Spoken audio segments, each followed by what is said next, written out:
Ja, hallo Leute, es ist ein bisschen ungemütlich heute hier bei mir auf der Terrasse.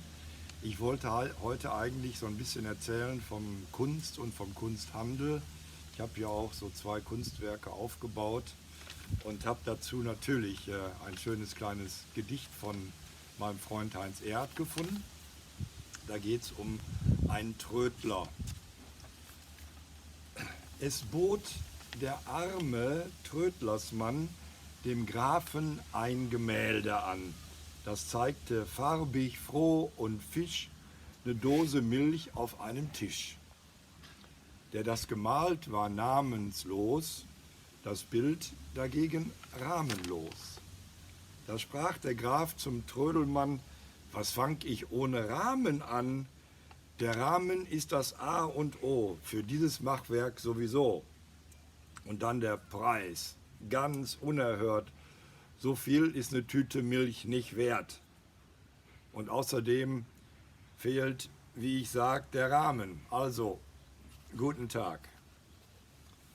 Da packte unser Trödelsmann das Bild ein und sprach traurig dann: Wie doch's Interesse gleich erlahmt an Milch, ist sie wie hier entrahmt.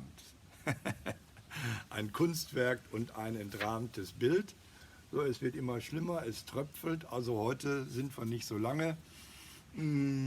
Ich habe jetzt mal ein ganz kleines Gedicht, das ist ein bisschen komisch, kommt zum Schluss so ein Geräusch, aber müsst ihr nicht so ernst nehmen. Es geht so um Essensgewohnheiten. Manche essen ja kreuz und quer vegan, bio und was weiß ich.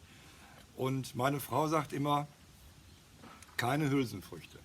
Weil Hülsenfrüchte, na gut, hört ihr einfach mal selbst. Es gibt Gerüchte, dass Hülsenfrüchte in Mengen genommen nicht gut bekommen. Das macht ja nichts. Ich finde das fein. Warum soll ich nicht auch mal ein Blähboy sein? Das müsst ihr nicht so ernst nehmen. Alles klar. Kleiner Scherz für heute. Der Regen kommt. Macht's gut. Vielleicht sehen wir uns morgen bei besserem Wetter. Und tschüss.